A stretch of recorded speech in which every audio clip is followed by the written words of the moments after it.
Hoy te cuento los fichajes más caros del fútbol que salieron muy pero que muy mal. Costó 135 millones de euros, fue el fichaje más caro de la historia del Barça. Llegó como salvador, pero acabó marcando 2 goles contra el Barça y en Champions, y celebrándolo vestido del Bayern. Esta es la historia de uno de los mayores fracasos del fútbol moderno, Philippe Coutinho. Enero de 2018, después de perder a Neymar en una de las salidas más traumáticas del club, el Barça necesitaba enviar un mensaje al mundo, que seguía siendo grande, que podían fichar a quien quisieran. Pagaron 135 millones al Liverpool por Coutinho, un jugador fino, elegante, con gol, con pase y que en Inglaterra estaba brillando como una estrella. La presentación fue una fiesta. Camp Nou abierto, aplausos, fotos y promesas. ¿Por qué pagaron tanto? El Barça no solo necesitaba un gran jugador, necesitaba un símbolo. El sustituto de Neymar no fue uno, sino 2. Dembélé, que no encajaba, y Coutinho, que debía ser el nuevo cerebro. Lo imaginaban como un nuevo Iniesta, pero con más gol. Un jugador que conectara con Messi y Suárez y liderara el futuro. Coutinho empezó bien, marcó un golazo desde fuera del área, hizo una asistencia de tacón, tenía esa magia brasileña que el Camp Nou adoraba. La afición creía haber encontrado a un nuevo ídolo, sonriente, respetuoso, con calidad, pero todo eso fue en los primeros meses. Después llegaron los problemas. Con Valverde llegaron las dudas. ¿Era mediocampista? ¿Extremo? ¿Media punta? El sistema del Barça no tenía sitio claro para él. Cuando jugaba de interior, sufría sin balón. Cuando jugaba de extremo, se perdía en la banda. No era como Iniesta, no era como Neymar, era Coutinho. Pero el Barça no supo entenderlo. El Camp Nou no perdona. Los 135 millones empezaban a pesarle como una mochila en la espalda. Cada pérdida, cada partido gris, se convertía en una crítica en portada. Es invisible, decían. Coutinho, que siempre fue un jugador alegre, comenzó a esconderse. Su lenguaje corporal lo decía todo: frustración, miedo y silencio. En 2019, el Barça lo cede al Bayern de Múnich, sin opción de compra obligatoria. El fichaje más caro de su historia, cedido. La operación era una rendición disfrazada de solución. En Múnich no fue titular indiscutible, pero sí fue útil. Y el destino le tenía preparado un momento cruel. Agosto de 2020, Champions League, cuartos de final, Bayern 8, Barça 2. Y Coutinho marca 2 goles contra el club que aún le pagaba parte del sueldo. Una imagen tan simbólica como dolorosa. El fichaje más caro del Barça, eliminándolo con otra camiseta. 135 millones, 106 partidos, 26 goles, ni una liga liderada, ni una Champions decisiva y ninguna sensación de que ese dinero valió la pena. Coutinho nunca fue mal jugador, simplemente nunca fue lo que el Barça necesitaba. Y lo pagaron muy caro. No siempre es culpa del jugador, a veces el contexto no ayuda o el sistema lo asfixia. O simplemente las expectativas lo destruyen. Fue el gran fichaje tras la salida de Cristiano Ronaldo. Costó 115 millones y llegó para liderar una nueva era en el Real Madrid. Pero Eden Hazard nunca despegó. Lesiones, frustraciones y una de las mayores decepciones de la historia del club blanco. Junio de 2019, un año después de la salida de Cristiano Ronaldo, el Real Madrid anunciaba por fin un nuevo galáctico. Eden Hazard llegaba por 115 millonazos de euros. El mejor jugador de la Premier, estrella del Chelsea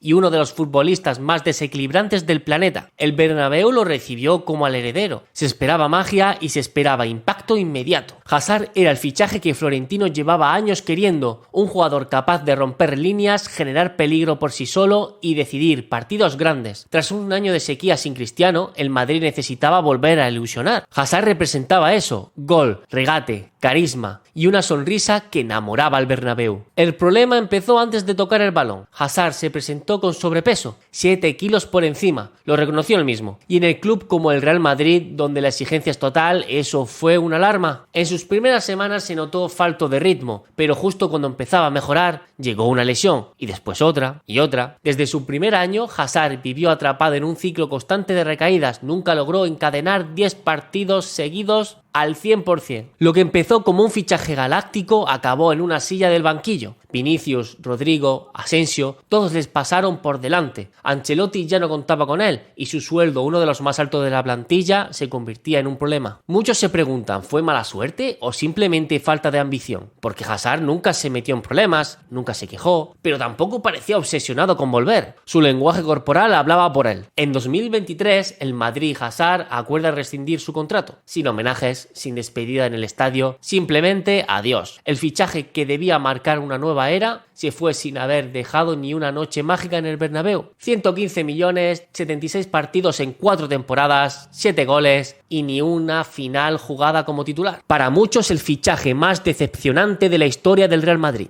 Hazard llegó con magia, pero nunca apareció en el escenario. Su historia en el Real Madrid no fue una tragedia, fue una ausencia. Y eso, para un jugador como él, es lo más triste que se puede pasar. Fue la gran promesa del fútbol europeo, una joya de solo 19 años. Y el Atlético de Madrid pagó 127 millones para convertirlo en su nueva estrella. Pero 4 años después, Joao Félix sigue sin casa y sin rumbo. Verano de 2019. El Atlético acababa de vender a Griezmann al Barça por 120 millones y decide invertirlo en una joven promesa portuguesa, Joao Félix. Precio 127 millonazos. Récord absoluto del club y una declaración de intenciones. El Atlético ya juega en la mesa de los grandes. Joao venía de romperla en el Benfica. Elegancia, visión, gol, regate. Con solo 19 años ya lo comparaban con Kaká y con Rui Costa. El Atlético veía en él un futuro Balón de Oro. Un jugador para cambiar su estilo, para dejar atrás el sufrimiento y empezar a disfrutar. Pero había un pequeño detalle. El entrenador del Atlético no era un técnico de fútbol de salón, era Diego Pablo Simeone, y Joao Félix nunca encajó del todo con el cholismo. Pedían cosas distintas, uno soñaba con libertad, el otro exigía sacrificio. Y eso fue una bomba de relojería. Tuvo momentos brillantes, goles de tacón, asistencias imposibles, amagues de crack, pero nunca una temporada completa. Lesiones, suplencias, bajones de confianza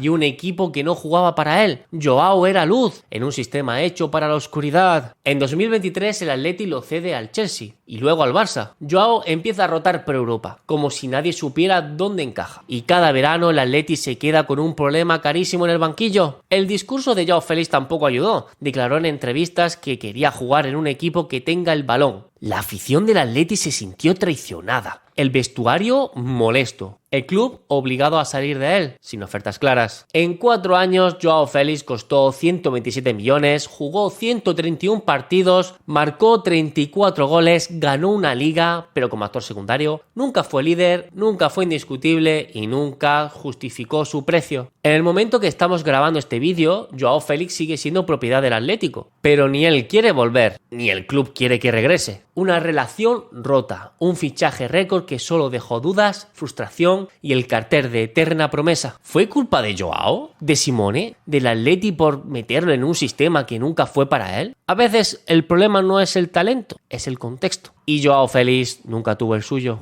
Fue la reacción desesperada a la fuga de Neymar. Costó 140 millones y durante años fue el jugador que el Barça esperó, pero nunca terminó de llegar. Ousmane Dembélé, el talento eterno y la paciencia infinita. Verano de 2017, Neymar se marcha al PSG por 222 millones. El Barça, presionado por la afición y el mercado, responde con un fichaje millonario. Ousmane Dembélé, 20 años, 140 millones con variables, rápido, desequilibrante y aún por hacer. Venía de brillar en el Borussia de Dortmund, regate, velocidad, ambidiestro, eléctrico. Era una amenaza constante. El Barça lo veía como un nuevo Henry, pero más joven y vertical. En el papel lo tenía todo, pero en su primer partido como titular se rompe. Lesión muscular grave, más de 3 meses fuera, y ese fue el comienzo de una historia marcada por quirófanos, recaídas y frustración. Dembélé mostró destellos geniales, goles con las 2 piernas, velocidad imparable, pero también fallos incomprensibles, llegadas tarde, mala alimentación, desconexión con el grupo. Era una montaña rusa constante. Mientras otros clubes habrían cerrado la puerta, el Barça insistió, lo protegió, lo renovó y lo esperó. Años de confianza, esperando que algún día el Dembélé de Dortmund apareciera en el Camp Nou. Con la llegada de Xavi algo cambió. Dembélé se volvió más disciplinado, más decisivo, empezó a repartir asistencias, a entender mejor el juego. Por fin parecía encajar, pero justo cuando parecía sentado apareció el PSG. Dembélé aceptó su oferta y se fue por solo 50 millonitos. El Barça, que había invertido casi el triple, se quedó con la sensación de que nunca lo terminó de tener. 140 millones, 185 partidos, 40 goles, más de 14 lesiones. nunca fue líder, nunca fue constante, solo dejó momentos, pero no memoria. Dembélé no fue un fraude, fue una promesa que nunca terminó de cumplirse. Un jugador que tuvo todo, menos tiempo, continuidad y suerte. ¿Fracaso? ¿O simplemente una historia mal contada? Volvía como un héroe después de brillar en el Inter. Lukaku regresaba al Chelsea por 115 millones. Iba a ser la pieza que faltaba, pero terminó silbado, borrado y otra vez fuera. En verano de 2021, el Chelsea, recién campeón de Europa, quería un 9 dominante. Ficharon a Romelu Lukaku, que venía de ser campeón con el Inter y MVP de la Serie A. Pagaron 115 millones. Era el regreso más caro de la historia. Lukaku ya había jugado en el Chelsea, pero sin éxito. Esta vez todo pintaba diferente. El Chelsea necesitaba goles y había ganado la Champions, sí, pero sin un delantero centro fiable. Timo Werner no convencía. Lukaku era potencia, gol, experiencia y venía en su mejor momento. Lukaku empezó con fuerza. Gol en su debut. Doblete contra el Aston Villa. El Chelsea parecía haber acertado. Por fin, un 9 dominante. Pero el sueño duró poco. Con el paso de los partidos, Lukaku dejó de marcar. Su físico no era el del Inter y su relación con Tuchel empezaba a tensarse. El sistema no lo favorecía. Jugaba aislado, sin espacio, sin balón, sin impacto. En diciembre concedió una entrevista explosiva. Dijo que no estaba feliz, que el Chelsea no jugaba como el Inter y que soñaba con volver a Milán. La afición se sintió traicionada, el vestuario dolido y el club lo multó. Tras la entrevista, Lukaku pasó de ser titular a desaparecer. Jugó menos, no marcaba